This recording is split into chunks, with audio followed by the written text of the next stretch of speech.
Okay, we're going to do meditation for a calm heart now. Take your left hand, put it on the center of your chest. Take your right hand as though you were taking a pledge. So this is bringing a still point to your pranic center, which is where your heart and lungs are, your heart chakra.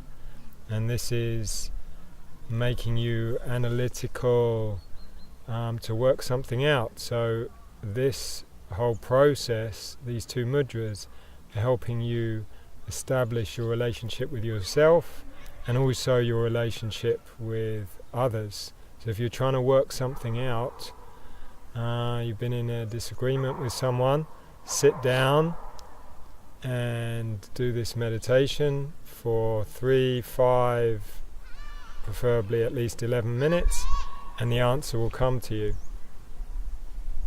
So we're going to start now, and you're going to section each of the 4 parts of your breath. So a long inhale, long hold, long exhale, long hold out.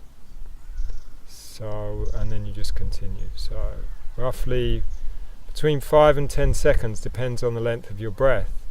But as you continue, your breath is going to get longer and deeper, so you can extend each of these 4 parts. So inhale deep to begin. Hold the breath.